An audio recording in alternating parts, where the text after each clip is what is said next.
नमस्कार साथियों, स्वागत है आप सभी का। मैं अभिषेक, आप हैं मेरे साथ में 11 जून 2025 के करंट अफेयर के बारे में जानकारी लेने के लिए।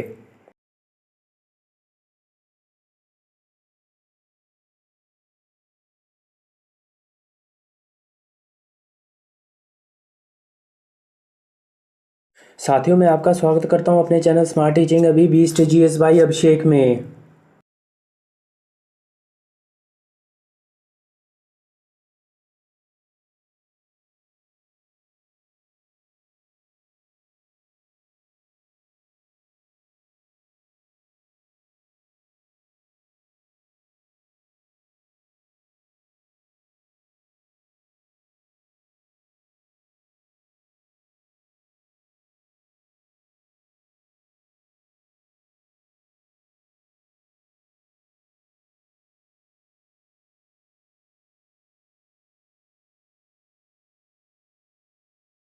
दिन बुधवार, तारीख 11/6/2025। हमारा मिशन आपका सिलेक्शन इसी थॉट के साथ शुरू करते हैं। 11 जून 2025 का करंट अफेयर।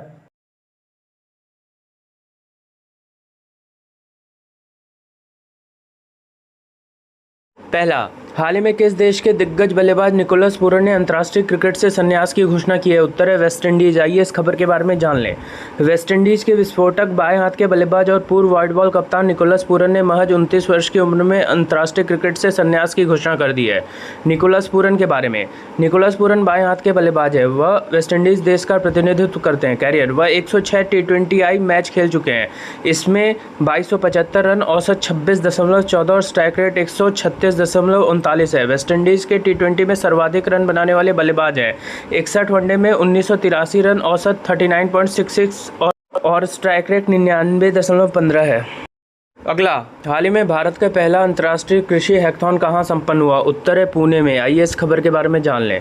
भारत का पहला अंतर्राष्ट्रीय कृषि हैकाथॉन महाराष्ट्र के मुख्यमंत्री श्री देवेंद्र फडणवीस और केंद्रीय कृषि एवं किसान कल्याण मंत्री श्री शिवराज सिंह चौहान की उपस्थिति में पुणे में संपन्न हुआ।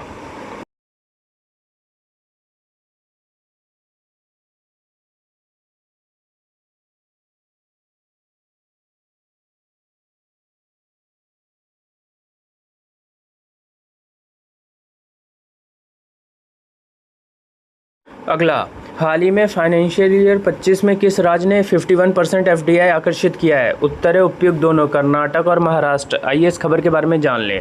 वित्त वर्ष 2025 फाइनेंशियल ईयर 25 में महाराष्ट्र और कर्नाटक ने भारत में कुल प्रत्यक्ष विदेशी निवेश FDI का 51% हिस्सा आकर्षित किया। मीडिया रिपोर्ट के अनुसार महाराष्ट्र ने सबसे अधिक FDI आकर्षित किया। इसके बाद कर्नाटक का स्थान रहा। द हिंदू के अनुसार। विस्तार से, उद्योग और आंतरिक व्यापार संवर्धन विभाग के आंकड़ों के अनुसार महाराष्ट्र और कर्नाटक ने फाइनेंशियल ईयर 25 में भारत में कुल FDI का 51% हिस्सा प्राप्त किया। महाराष्ट्र ने 19.6 बिलियन का FDI आकर्षित किया, जो देश का कुल FDI का 31% है। अगला, हाल ही में संयुक्त राष्ट्र महासभा ने किस वर्ष को अंतर्राष्ट्रीय महिला कृषक वर्ष घोषित किया है? उत्तर है 2026 को। आइए इस खबर के बारे में जान लें।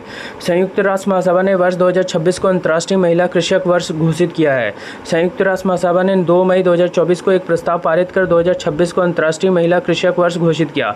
इस वर्ष का उद्देश्य कृषि में महिलाओं की महत्वपूर्ण भूमिका को पहचानना और उनके सामने आने वाली चुनौतियों का समाधान करना है। साथ ही लैंगिक समानता को बढ़ावा देना और महिलाओं को सशक्त बनाना है। यह पहल समावेशी और टिकाऊ कृषि विकास को बढ़ावा देना, जलवायु लचीली खाद्य प्रणाली को मजबूत करना और वैश्विक खाद्य सुरक्षा और ग्रामीण आजीविका को बढ़ाने में मदद करना है। हाल ही में किस हाईकोर्ट ने मां के पुनर्विवाह पर बेटे का उपनाम बदलने का आदेश दिया है? उत्तर है कोलकाता हाईकोर्ट ने। आइए इस खबर के बारे में जान लें। कोलकाता हाईकोर्ट ने नगर निगम के अधिकारियों को निर्देश दिया है कि वह अपने पिता का उपनाम छोड़कर अपनी मां का उपनाम अपनाने के लिए नाबालिग को एक नया जन्म प्रमाण पत्र जारी करे। जस्टिस गौरांग कंठ ने कहा, एक बच्चे की पहचान उसके उपनाम सहित उसके व्यक्तिगत विकास और स्वायत्तता का एक अभिन्न अंग है। न्यायालयों ने लगातार माना है कि जब नाम में या उपनाम में परिवर्तन किसी तीसरे पक्ष के किसी भी कानूनी या वैधानिक अधिकार पर प्रतिकूल प्रभाव नहीं डालता है और बच्चों के सर्वोत्तम हित को आगे बढ़ाने की मांग करने पर इस तरह के बदलाव को अनुमति दी जाती है।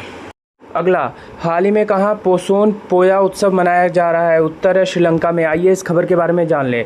पोसोन पोया उत्सव श्रीलंका में मनाया जा रहा है। यह उत्सव 2000 साल पहले श्रीलंका में बौद्ध धर्म के आगमन की स्मृति में मनाया जाता है।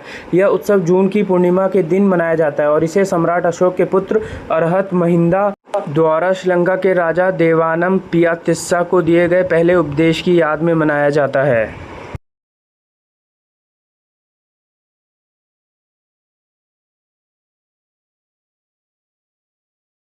अगला, हाल ही में 11वें ब्रिक्स संसदीय मंच कहाँ आयोजित किया गया है? उत्तर है ब्रासीलिया में। आइए इस खबर के बारे में जान लें।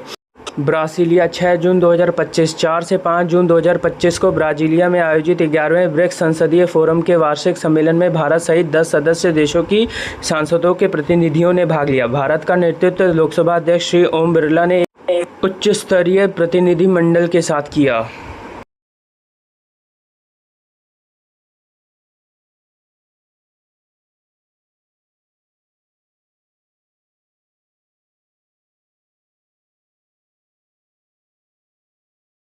अगला, हाल ही में किस राज्य ने कपास की खेती में 20% की वृद्धि दर्ज की है? उत्तर है पंजाब। आइए इस खबर के बारे में जान लें। पंजाब में फसल विविधीकरण के प्रयासों को कपास की खेती में लगभग 20% की वृद्धि के साथ एक बड़ा बदलाव मिला है। कपास की खेती का कुल क्षेत्रफल पिछले वर्ष की 2.49 लाख एकड़ से बढ़कर इस वर्ष 2025 में 2.98 लाख एकड़ हो गया है, जो एक वर्ष के भीतर 49,000 एकड़ से अधिक की वृद्धि को दर्शाता है। राज्य में कपास की खेती में अग्रणी 4 जिले क्रमशः फाजिल्का, मनसा, भटिंडा और श्री मुक्तसर साहिब हैं।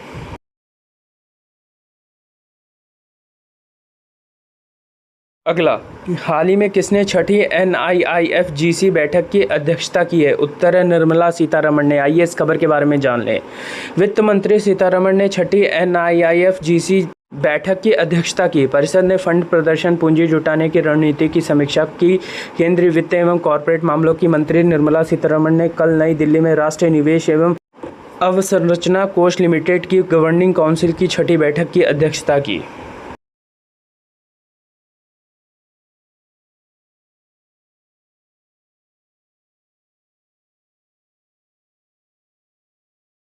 अगला, हाल ही में राष्ट्रीय जड़ी बूटी एवं मसाला दिवस कब मनाया गया? उत्तर है 10 जून को। आइए इस खबर के बारे में जान लें।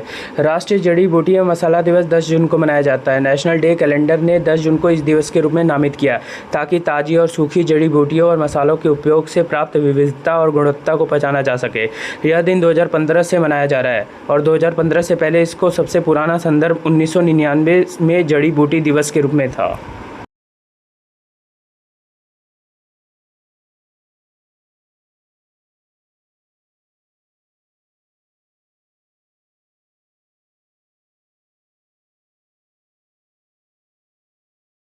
अगला, हाल ही में कौन सी राज्य सरकार 1 अक्टूबर से जियो टैग 13 अंकों वाली इंफ्रा आईडी लॉन्च करेगी? उत्तर है महाराष्ट्र। आइए इस खबर के बारे में जान लें। पारदर्शिता और प्रभावी निगरानी की दिशा में एक महत्वपूर्ण कदम उठाते हुए महाराष्ट्र सरकार ने राज्य में सभी अवसंरचना विकास परियोजनाओं को एक भू टैग युक्त 13 अंकीय अल्फा न्यूमेरिक यूनिक आईडी से चिन्हित करना अनिवार्य कर दिया है। यह आईडी प्रशासनिक स्वीकृति मिलने के बाद परियोजना की प्राथमिक पहचान के रूप में कार्य करेगी। इस पहल का उद्देश्य डिजिटल एकरूपता लाना, दोहराव को रोकने और विभिन्न विभागों में परियोजनाओं की वास्तविक समय में निगरानी को सक्षम बनाना है। अगला, हाल ही में किस राज्य के मुख्यमंत्री ने विक्रम सौर ऊर्जा परियोजना का उद्घाटन किया? उत्तर है बिहार। आइए इस खबर के बारे में जान लें। बिहार के मुख्यमंत्री नीतीश कुमार ने पटना जिले की विक्रम लॉक नहर के किनारे 2 मेगावाट की नहर बैंक सौर परियोजना का उद्घाटन किया। यह परियोजना बिहार सरकार की जल जीवन हरियाली अभियान के तहत हरित और सतत ऊर्जा को बढ़ावा देने के उद्देश्य से शुरू की गई है। खास बात यह है कि परियोजना को राज्य सरकार पर किसी वित्तीय बोझ के बिना निजी भागीदारी से विकसित की गई है।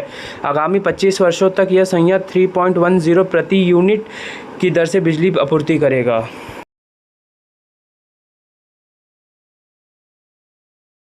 अगला, हाल ही में कौन सा देश ईरान में 8 परमाणु संयंत्र बनाएगा? उत्तर है रूस। आइए इस खबर के बारे में जान लें। ईरान में 8 परमाणु ऊर्जा संयंत्र रूस बनाएगा। ईरान के परमाणु ऊर्जा संगठन के अध्यक्ष के अनुसार यह समझौता पहले से ही दोनों देशों के बीच मौजूद है। इस संयंत्रों में से 4 बुशहर में बनाए जाएंगे। यह परियोजना रोस्टॉम, रूस की सरकारी परमाणु एजेंसी द्वारा कार्यान्वित की जाएगी।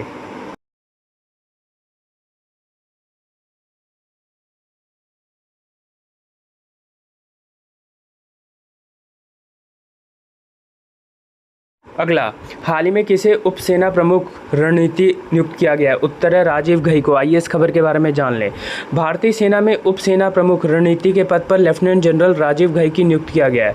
वह इस पद के साथ साथ महानिदेशक सैन्य संचालन DGMO का भी पद भी संभालते रहेंगे। यह नियुक्ति भारतीय सेना में चल रहे सैन्य सुधारों का हिस्सा है और सेना के सबसे बड़े रणनीतिक पदों में से एक है।